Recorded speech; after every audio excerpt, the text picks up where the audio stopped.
Hello, नमस्कार दोस्तों, कैसे हो? आज मैं आपको एक नई इन्फॉर्मेशन देने जा रहा हूँ।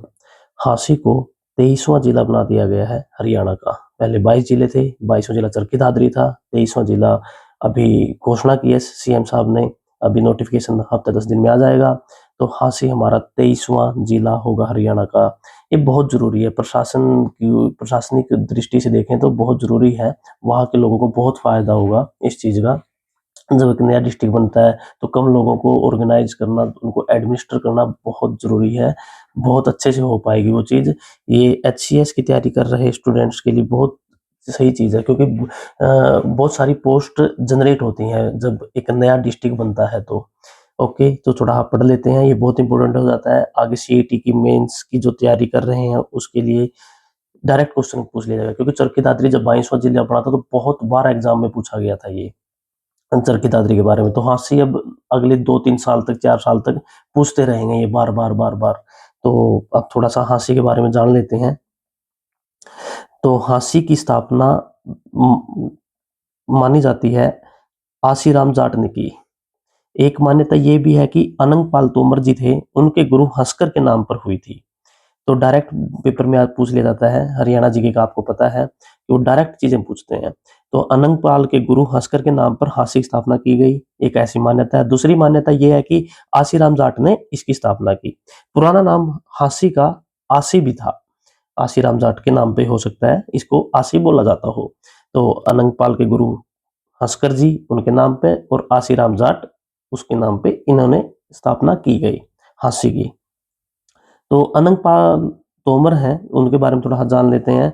अनंगपाल तोमर सेकंड, द्वितीय, इन्होंने दिल्ली को एस्टेब्लिश किया गया था 11th सेंचुरी में। पेपर में आया हुआ है, इसलिए थोड़ा सा इन चीजों के ऊपर ध्यान रखिए। प्रथम, द्वितीय, तृतीय, तो कई बार ऑप्शन ही ये दे देते हैं। अनंगपाल तोमर ने ये काम किया, ये कौन थे, 1 2 3 4। कई बार फैक्चुअल चीजें पूछने पे आते हैं तो एचएसएससी वाले हद ही पार कर देते हैं। तो थोड़ा सा इस चीज का ध्यान रखिए, जिन्होंने दिल्ली बसाई थी वो सेकंड थे, द्वितीय थे 11th सेंचुरी में। तो तोमर डायनेस्टी से क्या कोई और भी इंपॉर्टेंट है हमारे लिए एग्जाम की दृष्टि से? जी, सूरजकुंड मेला जो हर साल फरवरी में लगता है फरीदाबाद में। सूरजकुंड मेला फरवरी फरीदाबाद में लगता है हर साल। तो वो किसने स्टार्ट किया था? सूरजकुंड एक रिजर्वोयर था ये। It was built by king Surajpal.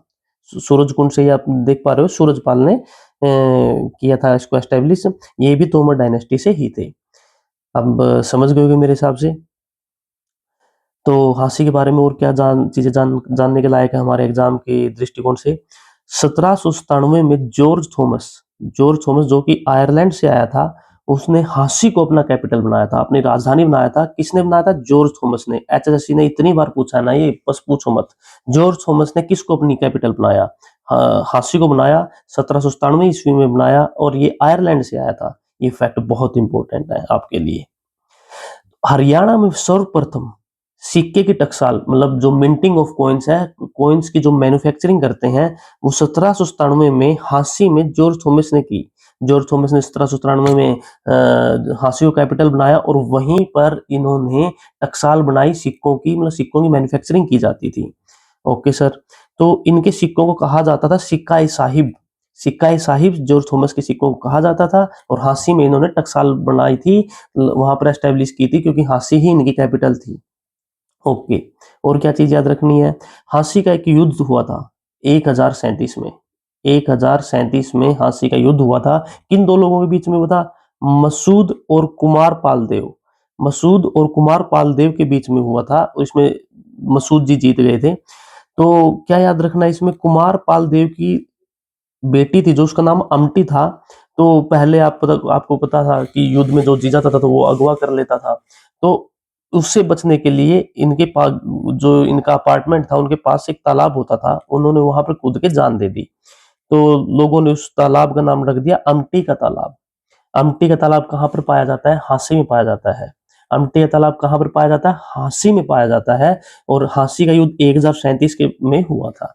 Date आपको याद रखनी पड़ेगी, हरियाणा जीके में डेट डायरेक्ट पूछते हैं। ओके सर, आगे क्या है? हाँसी का वर्णन पृथ्वीराज रासो में मिलता है। पृथ्वीराज रासो एक बुक है। पृथ्वीराज रासो एक बुक है, किसने लिखी थी सर ये बुक? आपने सुना होगा चंद्रवरदाई ने ये बुक लिखी थी, पृथ्वीराज रासो। तो उन्होंने पृथ्वीराज चौहान के वो दरबारी कवि हुआ करते थे। आपने शायद कहीं 4 लाइन सुनी भी होंगी, 4 बांस 24 गज, अंगुल अष्ट प्रमाण, ता ऊपर सुल्तान है, मत चुके चौहान। ये पृथ्वीराज चौहान, एक मूवी भी आई थी अक्षय कुमार की, वहां भी थी ये 4 लाइनें। तो पृथ्वीराज चौहान का जो गुणगान करते हैं चंद्रवरदाई जी, वो इस बुक में किया हुआ है। उन्होंने वर्णन भी किया हुआ है हांसी का। तो एग्जाम की दृष्टि से हमारे लिए बहुत इंपॉर्टेंट हो जाता है दोस्तों। अगला इंपॉर्टेंट क्वेश्चन क्या है हांसी से, अस्सीगढ़ का किला कहाँ पाया जाता है? देखो, अस्सी हमने पहले ही पढ़ा था, अस्सी हांसी का पुराना नाम था। तो अस्सीगढ़ का किला हांसी में पाया जाता है। इसका पुनर्निर्माण किसने करवाया था? 12th सेंचुरी में करवाया था पृथ्वीराज चौहान ने। अस्सीगढ़ का किले का पुनर्निर्माण 12th सेंचुरी में पृथ्वीराज चौहान ने कराया था। ठीक है सर, ओके। फिर आपने क्या नया बताया? ये तो हर बुक में मिल जाएगा। देखो, एग्जाम में आया था पृथ्वीराज चौहान तृतीय। 1 2 3 4 कर देंगे, फिर वहीं समझ नहीं आएगा कि क्या याद रखना। पढ़ा तो था हमने, ये तो बात सही है, पढ़ा था, बिल्कुल पढ़ा था। फिर क्या फर्क है? इस प्लेटफॉर्म पे आप आए हो, आपने क्या नई चीज सीखी? देखिए सर, एग्जाम दिए हैं, फेल हुए हैं, बार बार दिए हैं, फिर सिलेक्शन भी लिया है, तो कुछ तो थोड़ा सा एक्सपीरियंस होता ही है।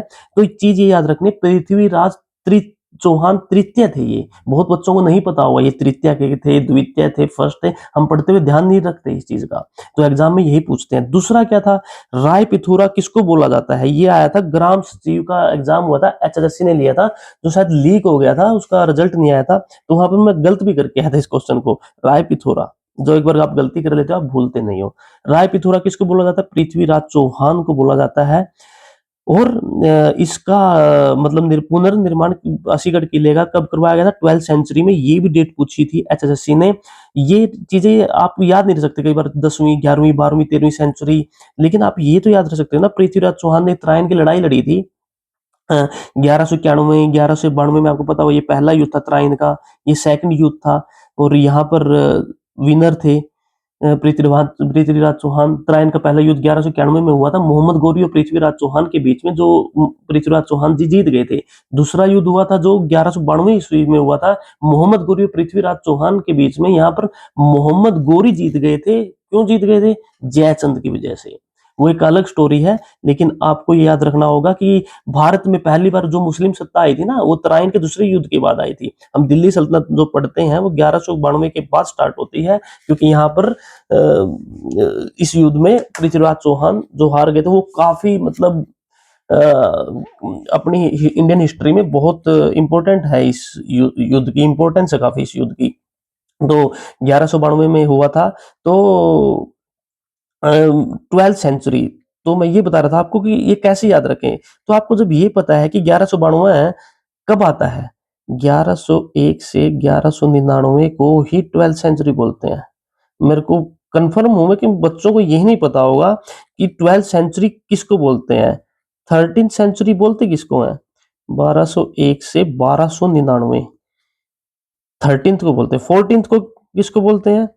1301 से 1399 के बीच में जितने भी साल आए हैं, ये उसमें उस सेंचुरी में आते हैं, उस सेंचुरी में काउंट किए जाते हैं। जब हमें ये पता है 1192 में हुआ करते थे पृथ्वीराज चौहान जी, तो फिर ये जो अगर पुनर्निर्माण करवाएंगे तो 12th सेंचुरी में ही तो करवाएंगे, क्योंकि 1191 1192 है जो, वो 12th सेंचुरी में तो ही आता है। आप मेरी बात समझो, थोड़ा सा आपको कॉमन सेंस भी यूज करना होगा पढ़ते हुए। काफी चीजों का फायदा होता है। और प्रीवियस ईयर क्वेश्चंस को देखते हुए हम पढ़ते हैं, तो प्रीवियस ईयर क्वेश्चन बहुत आते हैं आपके सीईटी मेंस में। अब जो भी बच्चे तैयारी कर रहे हैं, इस चीज को बिल्कुल ध्यान में रखें, प्रीवियस ईयर क्वेश्चन को देखते हुए करें। और 1 2 नंबर का ही फर्क होता है फिर जब रिजल्ट आता है। तो आगे चलते हैं हम। तो सर, हांसी में टूरिज्म मतलब क्या क्या चीज देखने लायक है, क्या क्या चीज इंपॉर्टेंट है हमारे एग्जाम की दृष्टिकोण से? हम क्या क्या चीज याद करें? चार कुतुब शाह दरगाह कहाँ पाई जाती है? हांसी में पाई जाती है चार कुतुब शाह दरगाह। ओके। तो अमटी का तालाब, हमने स्टोरी पढ़ ली इसके पीछे, ये कहाँ पाई जाती है? हांसी में। ब्लैक बर्ड पर्यटन स्थल, ब्लैक बर्ड झील भी बोल सकते हैं, ब्लैक बर्ड पर्यटन स्थल, ब्लैक बर्ड झील कहाँ पे मिलती है? झांसी में मिलती है। बड़सी गेट कहाँ मिलता है? ये भी हांसी में मिलता है। सर, याद कैसे रखें? बहुत सारे फैक्ट्स होते हैं। देखो भाई, जैसे मैंने याद रखा था, आप भी वैसे याद रखने की कोशिश करो। आपको अच्छी लगे तो इस ट्रिक को अपनाओ, वरना आप अपनी खुद की बना सकते हो। देखिए कुतुब शाह है, 4 बार हंसता है। कुतुब शाह बहुत हंसता था। मेरे को अपने दिमाग में ऐसा मतलब बनाया मैंने कि कुतुब शाह 4 बार हंसता था। बस ऐसे मैंने याद किया कि 4 कुतुब शाह हंसी में थी। ओके। अम्टी के तालाब की स्टोरी हम पढ़ चुके हैं। मसूद जीत गया था, फिर वो उसकी तरफ बढ़ा तो उसने अम्टी के तालाब में छलांग लगा दी। तो वो आपको याद रहती है वो थोड़ी सी स्टोरी, अगर पीछे पड़ी हो तो, क्योंकि 1037 में हांसी का युद्ध हुआ था। थोड़ी सी स्टोरी हो तो फिर याद रहती हैं चीजें। ब्लैक बर्ड झील, इसके बारे में थोड़ा जान लेते हैं। ब्लैक बर्ड झील और ब्लू बर्ड झील मैं आपको बताना चाहूंगा। ब्लैक बर्ड झील कहाँ पाई जाती है? हांसी में। ब्लू बर्ड झील कहाँ पाई जाती है? हिसार में। पढ़ते हुए कंफ्यूजन होता है, फिर क्वेश्चन आता है पेपर में, दिक्कत होती है। ब्लैक बर्ड झील कहाँ पे मिलेगी? हांसी में। ब्लू बर्ड झील कहाँ मिलेगी? हिसार में। ये ब्लू बर्ड झील है, ठीक है ना। थोड़ा सा बताता हूं मैं, मतलब हांसी हिसार में ही था। इसको देख के मेरे को ना एक चीज याद आई कि जब एग्जाम आता है और एग्जाम में 4 ऑप्शंस हैं, तो उसमें मान लो एक आ गया नरवाणा, ऑप्शन की बता रहा हूं मैं, ये नरवाणा, एक आ गया जींद, एक आ गया सोनीपत, एक आ गया फरीदाबाद। कोई भी, मतलब ये 3 है, ये डिस्ट्रिक्ट के नेम है, और एक ये तहसील का नाम है। नरवाणा तहसील दे दी एक ऑप्शन में, एक जींद दे दिया, एक पानीपत दे दिया, एक सोनीपत दे दिया। तो ये अलग है। तो हम रीजनिंग में भी पढ़ते हैं ना, ओड इवन आउट।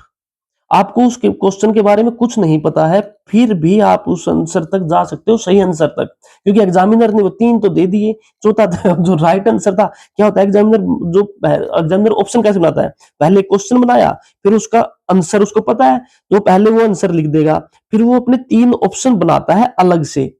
तो वो पहले नरवाड़ा लिख के फिर वो 3 ऑप्शन डाल देगा कोई भी डिस्ट्रिक्ट के। अगर थोड़ा स्मार्ट हुआ, फिर वो तहसील भी डाल देगा, थोड़ा क्वेश्चन को डिफिकल्ट करने के लिए। आप समझ रहे हो मेरी बात को?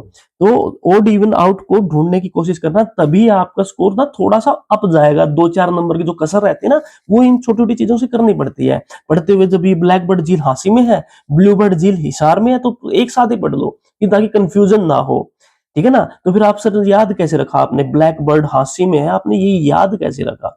देखो भाई, थोड़ा सा वो लगेगा। बर्ड है, 4 बैठे हैं, बड़े दुखी हैं। तो एक बोला भाई इतने दुखी क्यों हो, बैठो। तो वो बोला कि भाई सर्दी का मौसम है, दुखी है, थोड़ा सा खुश हो। खुश होने के लिए तो फिर कुछ लगेगा। तो बोला ब्लैक डॉग लिया भाई, ठीक है। ब्लैक, और चारों बर्ड एक साथ बैठे थे। ब्लैक बर्ड तो फिर पीने के बाद हंसे ही हंसे, जो सब बैठ के हंसते हैं। तो मैंने ऐसे ही याद किया था। ब्लैक बर्ड कहाँ पाई जाती है? पीने के बाद थोड़ी थोड़ी लिटिल लिटिल लगाने के बाद सब हंसते हैं। तो हांसी में कहाँ पाई जाएगी? ब्लैक बर्ड झील हांसी में पाई जाएगी। जब एक याद हो गया ना, दूसरा अपने आप याद हो जाएगा। ब्लू बर्ड झील, ब्लैक बर्ड झील, ब्लू बर्ड झील, ब्लैक बर्ड। अच्छा, चारों पक्षी थे, बैठे थे और खूब हंस रहे थे। कब हंस रहे थे? जब लिटिल लिटिल थोड़ी सी ब्लैक डॉग लगा ली थी। तो दोस्तों ऐसी चीजें याद रखनी पड़ती हैं हरियाणा जीके में। हम क्या कर सकते हैं? कुछ चीजें कंसेप्ट से याद होंगी, कुछ चीजें रट्टे से याद होंगी, और कुछ चीजों की ट्रिक हमें खुद बनानी पड़ेगी। ये सच्चाई है। तो ठीक है सर, ब्लैक बर्ड, ये अम्टी का तालाब है दोस्तों। देखो ये अम्टी का तालाब है। थोड़ी सी पिक्चर मेमोरी थोड़ी सी देख लेते हैं ना, तो इमेज को हम लंबे टाइम तक याद रख पाते हैं। अम्टी तालाब है, ये हांसी में पाया जाता है। और ये है बड़सी गेट। बड़सी गेट हमने पढ़ा था ना अभी टूरिज्म में, मतलब क्या क्या है? 4 कुतुब शाह 4 बार हंसता है। अम्टी का तालाब, ब्लैक बर्ड झील, ब्लू बर्ड झील हिसार में पाई जाएगी। बड़सी गेट कहाँ मिलता है? बड़सी गेट भी हांसी में मिलता है। ये है बड़सी गेट। किसने बनवाया था? अलाउद्दीन खिलजी ने बनवाया था। फिर याद कैसे रखा? एक छोटी सी स्टोरी फिर इसकी बनाई। भाई अलाउद्दीन खिलजी आया इंडिया में, इंडिया में बाद आया हरियाणा में, हरियाणा की खास बात है कुछ। तो वह आया तो ये गेट देखा उसने, बड़सी गेट। तो यहाँ पर अपना एक एडवर्टाइजमेंट लगा हुआ था, पियोगे जगाधरी मिलेगी बहादुरी। पियोगे जगाधरी मिलेगी बहादुरी। ये देखने बाद अलाउद्दीन खिलजी भाई बहुत हंसा। है, हंसना चाहिए, हंसी में तो बस हंसना चाहिए, किसी वजह से हंसो तुम, सिंपल सी बात है, फिर तुम्हारा निमोनिक्स तैयार हो जाता है। तो अलाउद्दीन खिलजी ने बड़सी गेट बनाया। कहाँ पे बनाया? हांसी में बनाया। तो बड़सी गेट कहाँ पे है? अलाउद्दीन खिलजी ने बनवाया, हांसी में है। और बड़ा सा गेट है ये, बड़ा सा गेट है। बड़ा सा गेट कहाँ मिलता है? हांसी में मिलता है जी। ओके सर, अम्टी तालाब, ठीक है, ये इंपॉर्टेंट था। आगे हांसी में क्या है? हांसी में जैन संस्कृति का मुख्य केंद्र होता था, जैन संस्कृति का। तो ठीक है, याद रख लेंगे सर, मैंने फैक्ट बता दिया। आपको याद हो गया क्या जैन संस्कृति? जैसे ही पेपर में हटोगे उधर चारों ऑप्शन मिलेंगे। कौन सा मुख्य केंद्र होता था? Vedic, Buddhism, Jainism, none of these. वहां पर थोड़ा सा मुश्किल होता है। तो मेरी क्लास में ना एक जैन साहब होते थे कॉलेज में, तो वो बड़ा हंसा करते थे। जैन साहब बड़ा हंसा करते थे। बस ये याद रखना आपको, जैन साहब बड़ा हंसा करते थे। जैन संस्कृति का मुख्य केंद्र होता था। ओके सर, ये हमने पढ़ लिया ब्लैक बर्ड ब्लूजर, ठीक है। एक और इंपॉर्टेंट है, बहुत बार आया है ये भी पेपर में, बहुत बार पूछा इन्होंने। असीगढ़ के किले में तलवार का निर्माण की फैक्ट्री, असीगढ़ जो किला था हमने पढ़ा था, उसमें तलवार की एक फैक्ट्री है, तलवार मैन्युफैक्चरिंग की फैक्ट्री है। ये किसने बनाई थी? राजा अनंगपाल के पुत्र द्रुपद द्वारा लगाई गई थी। अनंगपाल का जो लड़का था, द्रुपद नाम उसका था, उसने असीगढ़ के किले में तलवारों को मैन्युफैक्चर करने के लिए फैक्ट्री लगाई थी। अच्छा, इसलिए तलवारों का किला हांसी में पाया जाता है। पूछ लेते हैं, तलवारों का किला कहाँ है? हांसी में है। असीगढ़ के किले में किसने लगवाई थी? अनंगपाल ने नहीं, अनंगपाल के पुत्र द्रुपद ने लगवाई थी तलवारों के मैन्युफैक्चर करने की। ओके सर, ठीक है।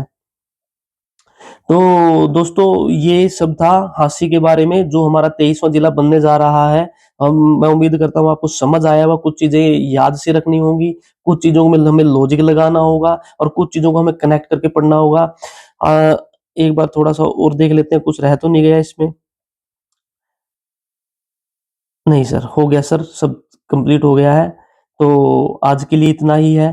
मेरे साथ तैयारी करने के लिए जुड़े रहिए इस प्लेटफॉर्म पे। मैं कोशिश करूंगा कि आपको अच्छी से अच्छी गाइडेंस दूं। मैंने सिलेक्शन लिया है, को हम कुछ फेलियर्स भी देखे थे। रियलिटी है, जब आप फेल होते हो तभी तुम पास होते हो। कुछ गलतियां करते हो, वो गलतियां अनजाने में होती हैं, हमें पता नहीं होता कि क्या पढ़ना है क्या नहीं पढ़ना। जैसे अभी अभी मैंने बताया ना, Prithviraj Chauhan first second third fourth पूछ लेंगे। ये पढ़ते हुए हम ध्यान नहीं देते हैं कि अजी तृतीय था कि द्वितीय था कि फर्स्ट था। हमें लगता है कि यार पता नहीं कौन सा था पेपर में बैठने के बाद। सर ये एक्सपीरियंस से आता है, आपको भी धीरे धीरे सीखोगे, लेकिन जो गलतियां मैंने की वो आप लोग ना कर पाओ, इसलिए मैंने ये चैनल बनाया है, और आप इसका लाभ लेने की पूरी कोशिश करना। आपका टाइम वेस्ट नहीं होगा। आज के लिए इतना ही, धन्यवाद।